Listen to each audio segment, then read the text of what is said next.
Warakal.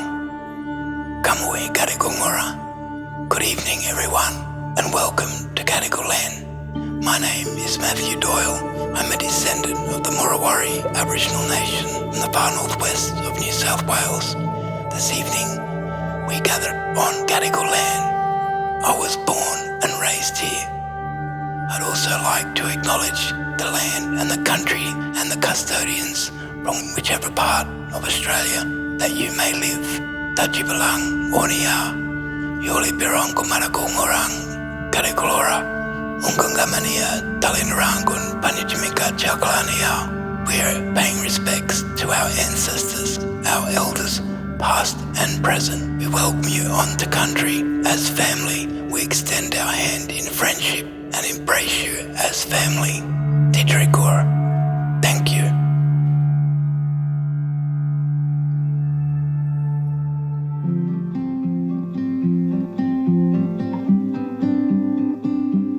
Good evening and welcome to Light the Night. Thank you so much, Matthew Doyle. You're a cultural custodian and knowledge holder. I'm Bruce McAvaney, and I'll be with you this evening as we join together to support all of those, and there are many of us, who have been affected by blood cancer. The Leukemia Foundation has been holding this event for 15 years, spreading the message that whoever you are and however blood cancer has touched your life, you are not alone. After COVID changed the world, the Light the Night event moved online, which has meant so many more have been able to join in this acknowledgement of hope and support. This year's event has also moved to the end of September, when Blood Cancer Month, a global event raising awareness of one of the world's most prevalent cancers, wraps up across the world. So from front decks to backyards, in homes and hospitals across the nation, let's shine a light on blood cancer, and together, let's find a way through the darkness. Tonight, the lighting of lanterns symbolises the strength of a community, many hundreds of thousands strong. Each lantern colour has a special meaning. White is for those who have personally experienced a blood cancer diagnosis. You may be starting treatment or returning to your home, community, work and everyday life following treatment, or facing the mental health challenges of living with or beyond a blood cancer diagnosis. Blue represents care and support for a loved one. You are our friends, families, neighbours and colleagues, as well as our medical professionals, researchers and our incredible nurses. Each of you supporting someone facing a blood cancer diagnosis right now.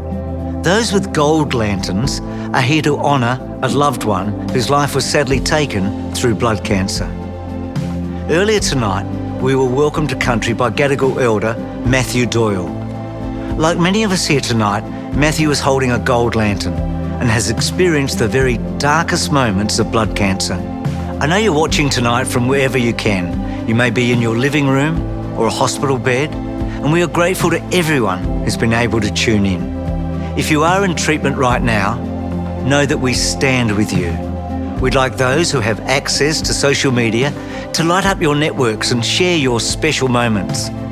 If you visit the Light the Night website, you'll see images and stories posted by some of those joining this special event this evening.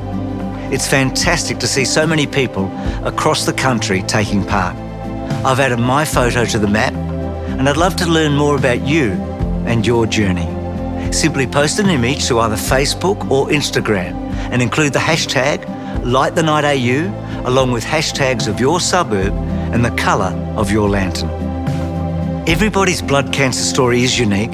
My own began when I was told I had blood cancer and then waited a couple of weeks before it was confirmed to be chronic lymphocytic leukemia, or CLL. That was back in 2014, and until now, I've largely avoided treatment. I do feel lucky, because in that time, treatment options have increased exponentially, and that's because of the focus on research, both in Australia and throughout the world. Any person of any age, gender or race can be diagnosed with a blood cancer. On any given day, 53 Australians will receive that news, and it can feel like the beginning of a long, dark night. As I speak, I know that more than 135,000 Australians are living with blood cancer. Add to that number family members, friends and colleagues, and you begin to see just how widely blood cancer affects our community. It's a deeply personal experience and can be a lonely one. Whether you're holding a white, blue or gold lantern, I hope you feel here tonight part of a supportive and connective community. When we see those lanterns glow through the evening, it's a bit like holding hands through the darkness. We may not physically be together, but we're certainly joined in spirit. Tonight, we'll hear some unique stories that might resonate with you.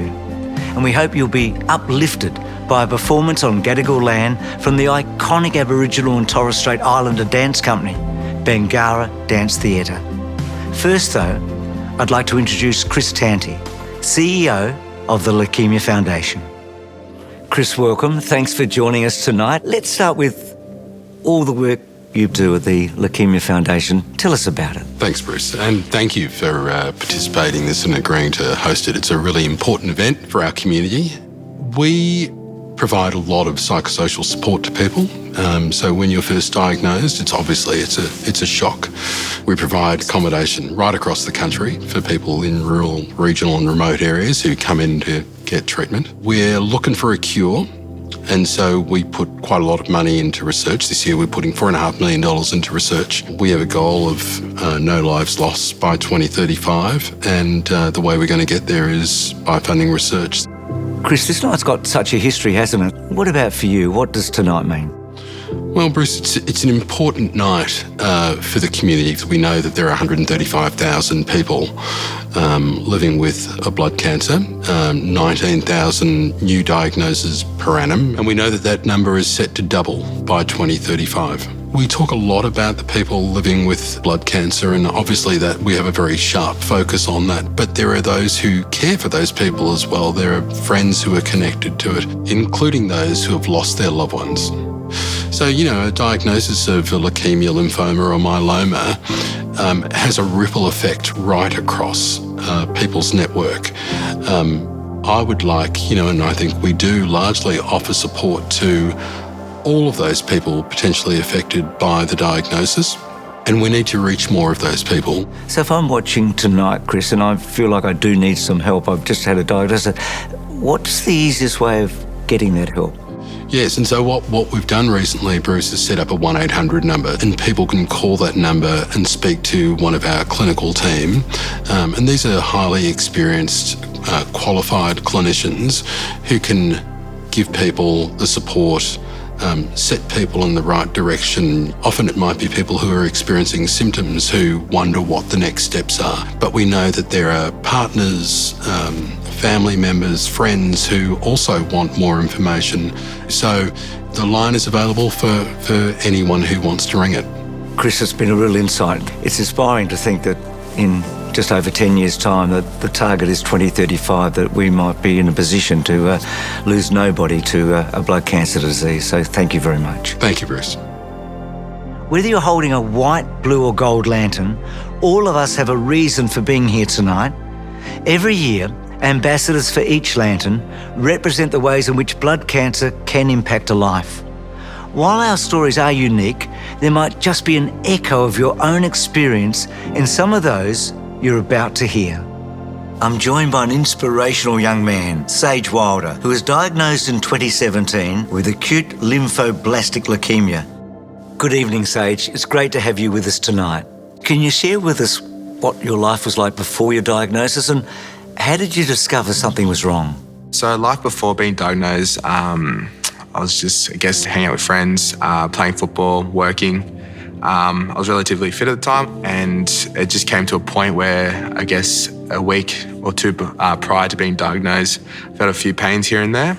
I just kind of pushed them to a side, as a teenage boy does. And it wasn't until my mum said, I think you should go get a blood test. And so on a Tuesday morning, we went to the medical centre, got a blood test, went back home, didn't think anything at all. And then we received a call Tuesday afternoon, which was an urgent call saying, I think it's best you come back to the medical centre. And he just basically said that you've been diagnosed with leukemia. And I remember that feeling we were both so blank. we just couldn't believe it. And not only that, we just couldn't look at each other just because we know as soon as we lock our eyes, we just break down. I remember we had a really long walk out of the medical centre, and we got outside and we just started basically just hugged each other and just started crying. So treatment started quite quickly. So can you tell us what effect that had on your mental health? So after getting to Prince of Wales, treatment started basically within a matter of days. It was weird because I was so used to being busy, with my life. And then I went from being busy to, I guess, being a patient where I really had to take care of myself a lot more.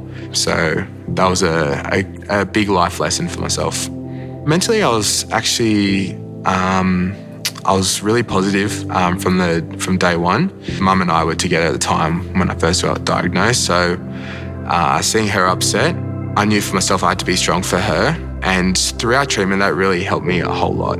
I guess towards the back end of my final treatment with the transplant, that's when I think things started to take a turn where I got a bit down and out just due to the side effects of the treatment, the way my body was changing, adapting as well.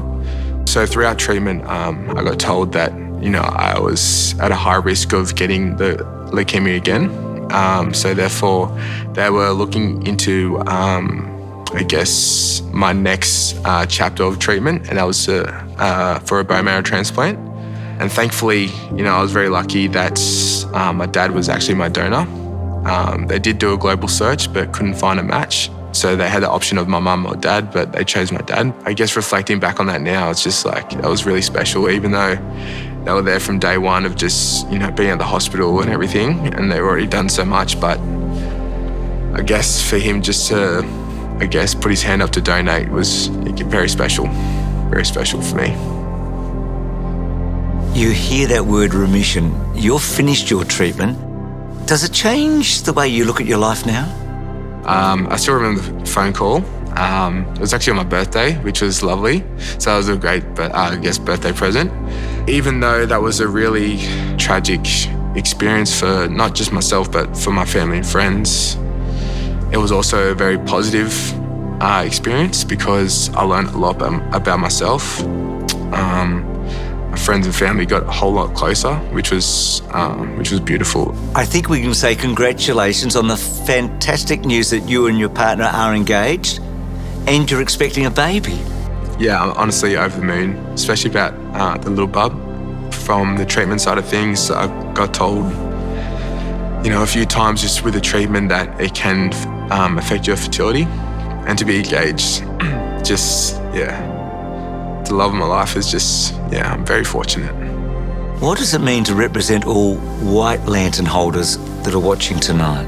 It does really mean a lot to represent, people who have fought or are fighting through it, because even though everyone's experience is different, we can all relate to so many things because, together it's like a community. We're all in this together. So to be able to do this it's an amazing experience. Thank you so much, Sage. What a lot to look forward to.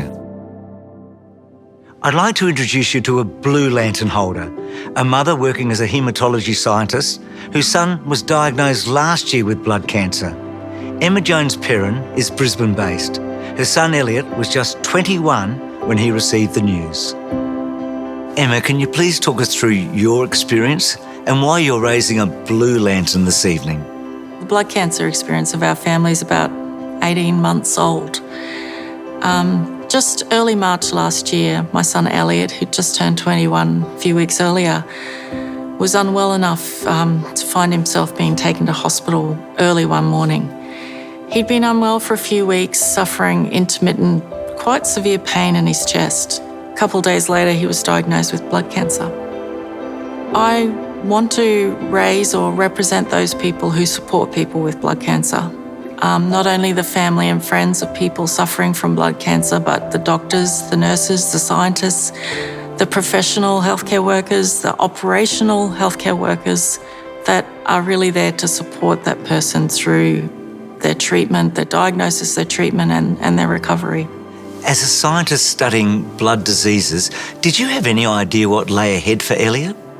It was a blessing in some ways because I think we understood that there had been a lot of advances and there was a lot of people living with the diagnosis of blood cancer and had successful treatment.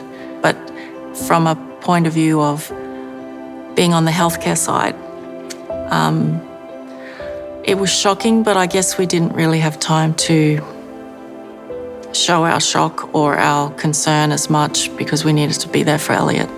Who did you and your family turn to for support during that time? I guess the primary support were Elliot's treating team, his doctors. They were wonderful, explaining everything, giving us more information with really specific questions that we had. But I found that the Leukemia Foundation had a huge amount of information that I found really reassuring. It was in a form that lots of people could understand, but it was also detailed enough to satisfy my questions. It just reassured me that people had been through it before, that we weren't alone in what we were going through. Elliot had a bone marrow transplant. How's he doing now?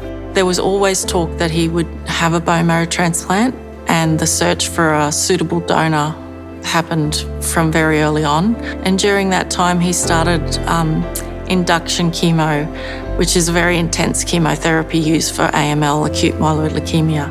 I was fortunate in that I was given permission to be with Elliot a huge amount of time that he was in hospital, and I stayed overnight for many nights.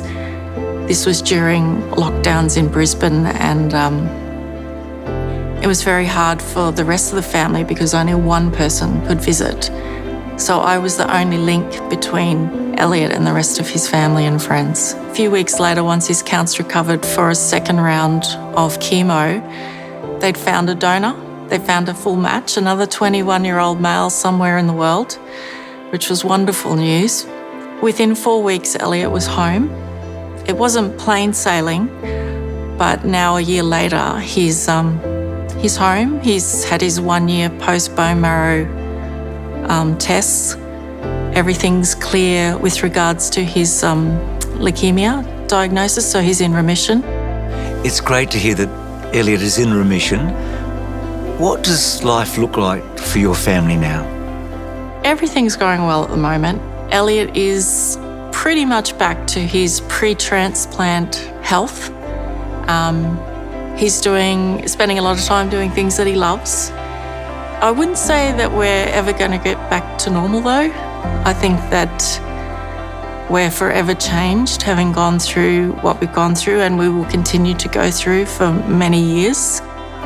Do you have anything to say to other families whose child has been given the diagnosis of blood cancer? After the initial shock, I would say get yourself a notebook and pen and write down all your questions.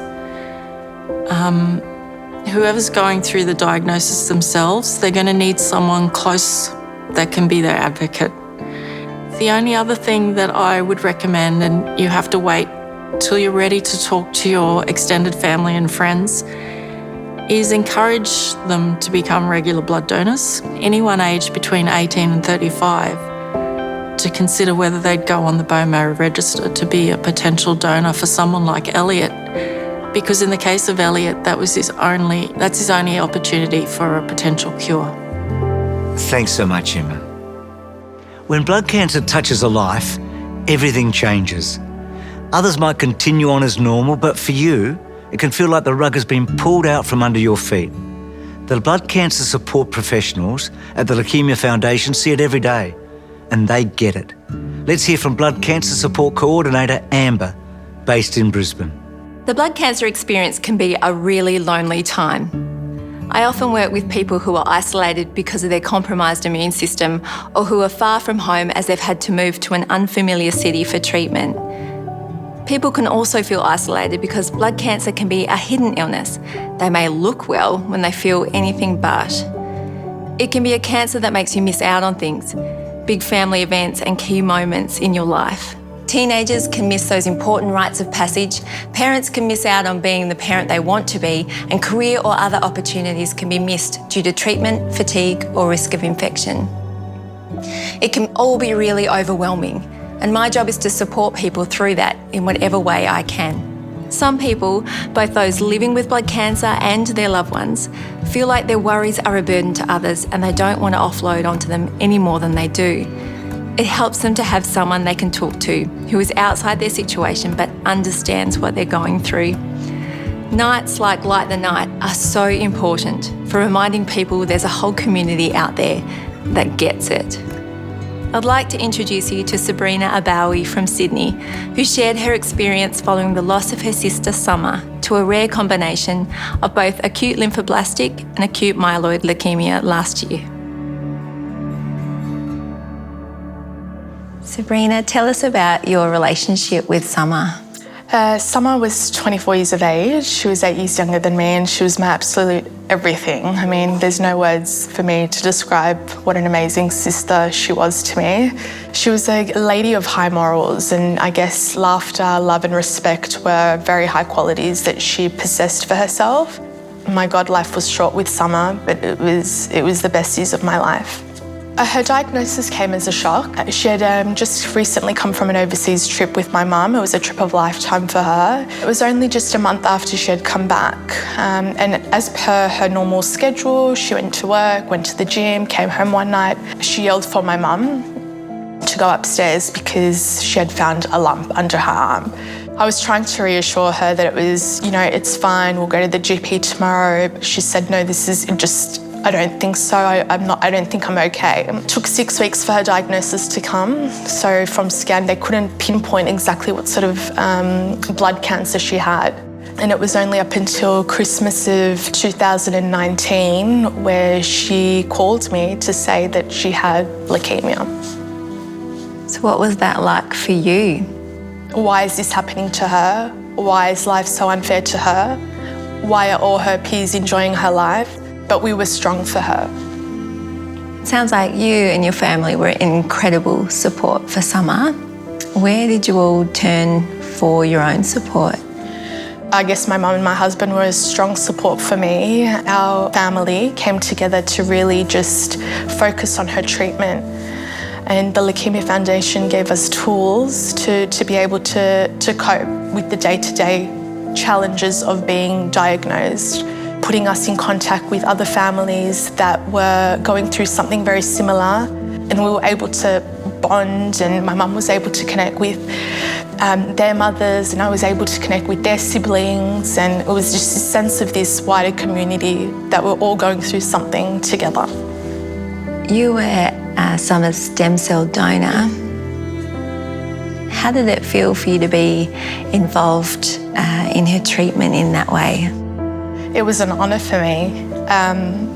I still remember when the doctor called me to say I'm a 6 out of 6 match, and from then I thought I genuinely had saved Summer. We were very hopeful that she would be cured by this transplant. It's something that I will carry for the rest of my life, and I'll never forget the moment that the whole transplant was completed, and we did get a call to say that there was no leukemic cells, and they were happy with it, and it was successful, and those memories I'll cherish for life because they were very special at the time. How have your family coped in the days and weeks and months since Summer passed away? It's been really difficult.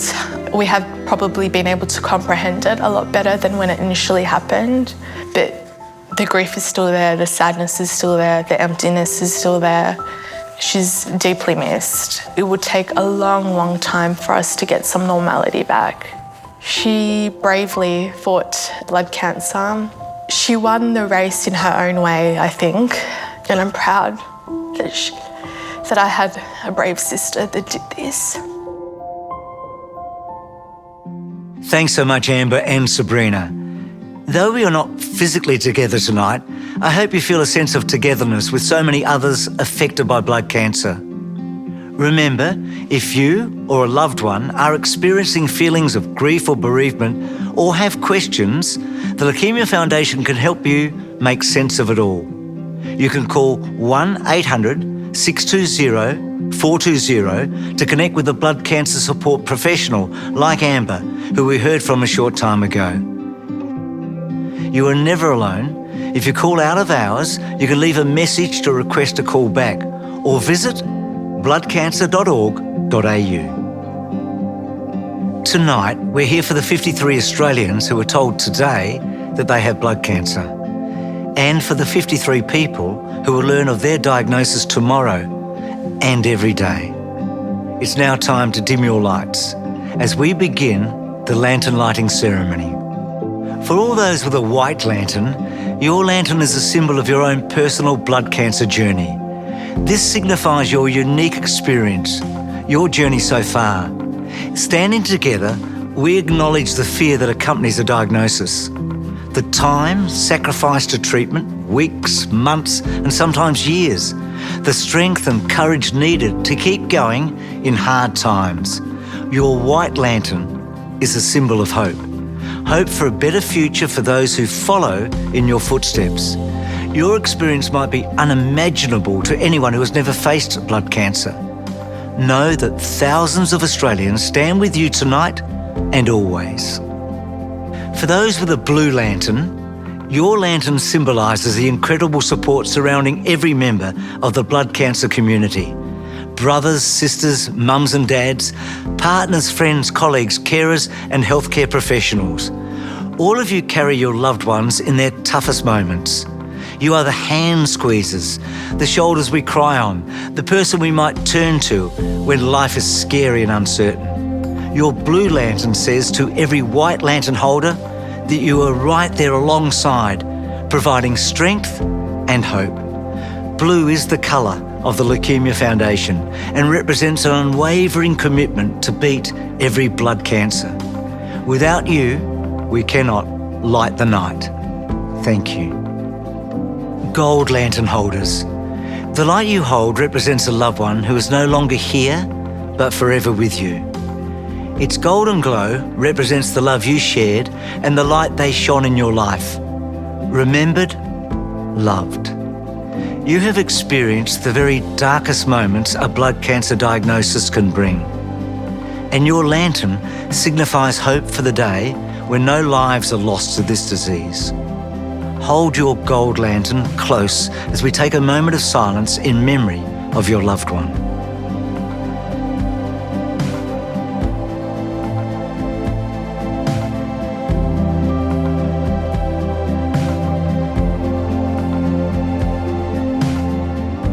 And now, white, blue and gold, we ask you to raise your lanterns high. So together, we light the night.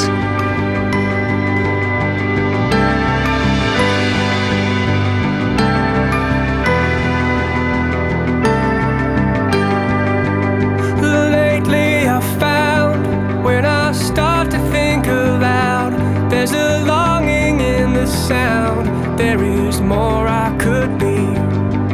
In darkness I leave for a place I've never seen. It's been calling out to me.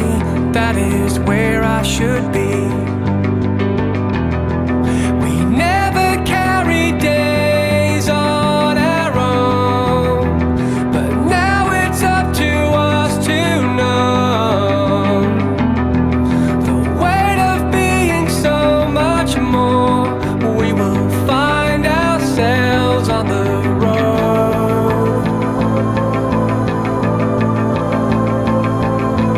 On we march with a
So I was diagnosed with leukemia at the age of 5. What I remember at the time was I was confused at first and was quite sure what was going on. During the time I was in hospital in Sydney, they did like a lot of therapy stuff, like some music therapy, and there was like this little spark of like joy of like music, and it just made me feel free, and I can, just be myself. Like my parents like saw like the joy and happiness on my face, and then it made them happy as well that, I was doing that. So the message that we hope you got from the performance is about healing and coming together as a community. And for me personally, it's like a medicine for me, but also when getting painted up, that I feel connected to my home, to my culture, to my family. Being a part of Light the Night this year is very special to me, and I'm very grateful and honoured to be a part of it. The iconic Bangarra Dance Theatre. We thank performers Rika, Bradley and James for taking this already wonderful night to a special level. And to James, once again, for sharing his personal experience with blood cancer. And a huge thanks to Birds of Tokyo for their song, Lanterns. Our time tonight is drawing to a close. Together with Chris Tanti and everyone at the Leukemia Foundation, I'd like to thank you for joining us this evening. We're very grateful to those of you who are lighting a lantern and also raising funds. Your fundraising will help the Leukemia Foundation light someone's way through the darkest days following a diagnosis. You've helped our research scientists better understand what causes blood cancer and how to diagnose it faster and treat it more effectively.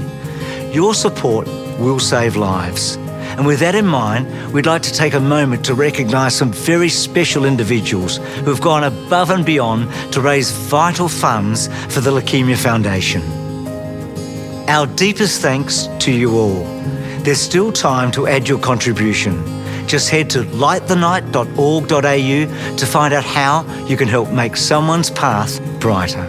We'd also like to thank Leukemia Foundation members, as well as our long-term partners who continue to invest in the work of the Foundation and stand beside all those affected by blood cancer. Finally, thank you, wherever you may be. You've added your support to strengthen the community of those touched by blood cancer. And we hope that, in turn, you've been uplifted by this coming together of individuals with a shared purpose. At the end of Blood Cancer Month, a month that unites the blood cancer community worldwide, we know that every one of us is part of a movement determined to beat blood cancer.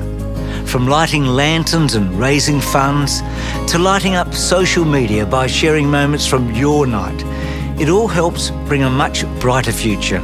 As we end the evening and go our separate ways, please remember that if you or a loved one needs support, don't hesitate to call our dedicated blood cancer support line on 1800 620 420 or visit bloodcancer.org.au. If there's one thing we can take away from this incredible evening, it's knowing that you are never alone. Good night.